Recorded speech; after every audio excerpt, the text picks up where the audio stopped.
Hey everyone, and welcome to another deep dive. Today we're looking at India, Sounds good. specifically January 10th, 2025. Yeah. Yeah. We've got kind of a mix of sources here, right? We've got some national newspapers, we've got online publications, trying to get a sense of, Yeah. day in the life, what's happening across the country. It's like a little time capsule. Yeah, exactly. Oh. Little snapshot in time. Snapshot.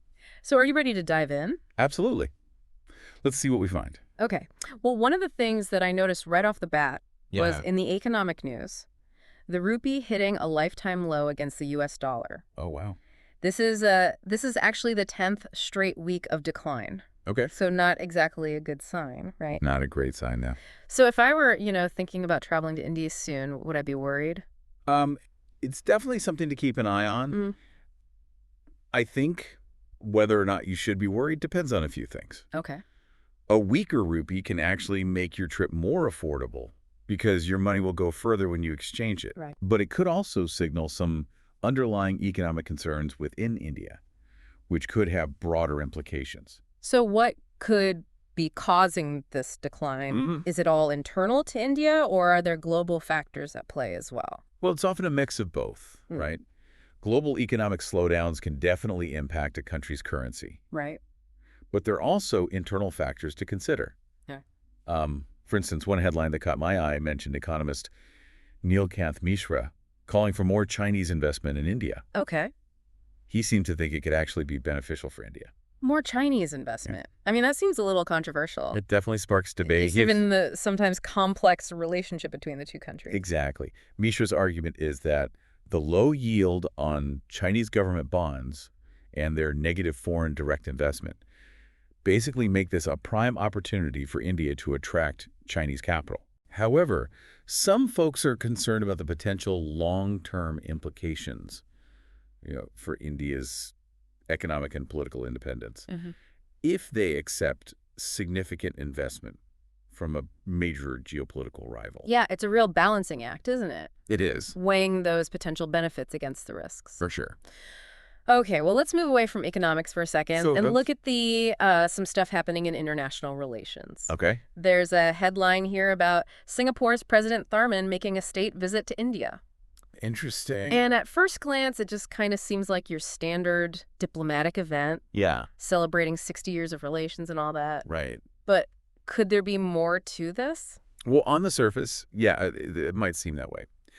They'll be visiting New Delhi and Odisha, and there are plans to sign agreements focusing on skill development. Okay. But this visit is actually quite significant in the broader context of India's foreign policy. Okay, I'm intrigued. Tell me more. Well, India has been actively working to strengthen partnerships in Southeast Asia, and Singapore is a major player in that region. Right.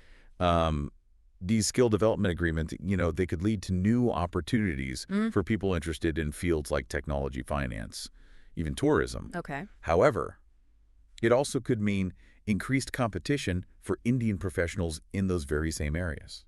Interesting. So this seemingly simple visit could actually have ripple effects on the job market, Absolutely. both here and in India. It's a good example of how seemingly isolated events can often have broader implications. Yeah, I hadn't thought of it that way. Yeah. Speaking of global events with potential ripple effects, Okay. did you see the headline about the U.S. House voting to impose sanctions on the International Criminal Court? I did see that. Yes, that's certainly a significant development. Now, for those who might not be familiar with what the International Criminal Court is, essentially it's this global court that investigates and tries individuals for serious crimes, like genocide, war crimes, things of that nature. And the U.S. is basically taking issue with the ICC's potential investigations of U.S. citizens or even citizens of allied countries who aren't even part of the ICC. Right. So the U.S. is really pushing back against the ICC's authority here. Yeah. What does this mean for India? That's a great question, and something worth watching closely. India has historically been quite cautious about engaging with international courts and tribunals. They often prioritize their own national interests. Right. This shift in U.S. policy could potentially embolden India to take a more assertive stance on the global stage, questioning the authority of international institutions when they conflict with their own perceived interests. So this seemingly isolated event in U.S. politics Yeah. could potentially shift the dynamics of international relations on a much larger scale. Potentially. And impact how India interacts with the global community. Absolutely. Wow, it's incredible how these things are all interconnected. It really is. Okay, well, all this talk of global economics and international relations has got my head spinning a little bit. Yeah. Let's maybe zoom in a little. Sure. And look at some local news from India. Sounds good to me. Sometimes those smaller stories can be just as revealing. Yeah, exactly. Yeah. One headline that caught my eye was about Bengaluru's historic Russell Market getting a major facelift. Oh, wow. 40 crore rupee renovation. Okay. It's a real landmark in the city, and they're planning to reconstruct it using, modern green building concepts. That's pretty cool. It's like this fascinating blend of preserving heritage while also embracing modern technology and sustainability. Yeah. Imagine, walking through this bustling market filled with all the sights and sounds and smells of India. Right. But it's housed in a structure designed with, eco-friendly principles in mind. It's a great example of how progress doesn't always mean, completely erasing what came before. Right. Now on a less glamorous but so relatable note. Okay. There's a potential extension on the GST filing deadline. Oh, yeah. Apparently the online portal crashed. Oh, no. Causing major headaches for anybody trying to file their taxes. I can only imagine. I'm sure a lot of us can sympathize with the frustration of, dealing with glitchy technology and online bureaucracy. Absolutely. These kinds of experiences are universal. Yeah. And, this seemingly minor inconvenience actually highlights a bigger issue that many countries are facing. Yeah. The challenges of building and maintaining reliable digital infrastructure. Yeah. Especially when it comes to these essential government services. It's a good reminder that even in a rapidly developing nation like India, there are still, these growing pains to contend with. Right. Okay, one more headline before we move on. Right. The government has ordered TB screening camps to be set up in prisons across the country. Interesting. This strikes me as a really important public health initiative. It is. It's a good reminder that these kinds of public health initiatives often need to target specific populations. Right. Particularly those who might be more vulnerable or have limited access to health care. Yeah. Prisons, they're often overcrowded and have less than ideal sanitary conditions, right, which can make, the spread of infectious diseases a serious concern. Absolutely. So this proactive approach to TB screening could potentially, save lives and improve the health of not just those within the prison system, right, but also the wider community. Now, before we get too serious, okay, I have to mention one last headline that caught my eye. Djokovic is facing a tough draw at the Australian Open. Ah, yes. A reminder that even in a nation grappling with, complex issues like economic fluctuations and public health challenges, right, people still find time for sports and entertainment. It's a universal human need to seek out those moments of joy and excitement, to connect with something, larger than ourselves. It's a nice reminder that life isn't all, economic forecasts and political debates. Right. Sometimes it's about cheering on your favorite tennis player. Exactly. Or savoring a delicious meal at a bustling market. Speaking of markets, maybe we could shift gears back to some of the bigger trends that we've seen emerging from these headlines. We talked about the economic uncertainties with the declining rupee, right, the debate over Chinese investment. We've also seen how India is navigating its role on the global stage, right, strengthening regional partnerships and, potentially shifting its stance towards international institutions. It's a fascinating mix of internal challenges and external pressures, wouldn't you say? Absolutely. And this brings us to another interesting theme that's kind of woven through a lot of these headlines. The tension between progress and tradition. Right.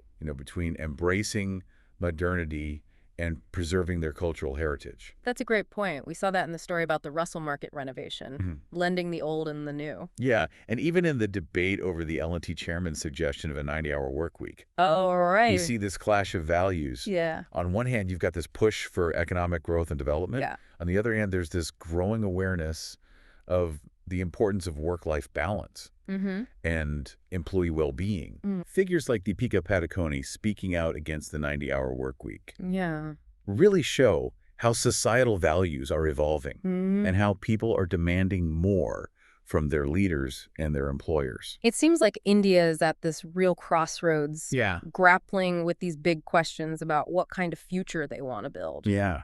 For sure. It's a story of ambition, striving for progress, Definitely. but also grappling with the complexities and challenges that come with rapid development. Yeah. And it's a story that has implications not just for India, but for the whole world.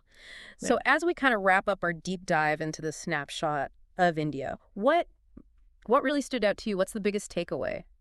I think it goes back to that dynamism we've been talking about. India is facing these economic uncertainties and global pressures, but there's also this incredible ambition. Right. Think about Maharashtra's push for electric vehicles or those public health initiatives. Yeah. It's a nation of contrasts, for sure.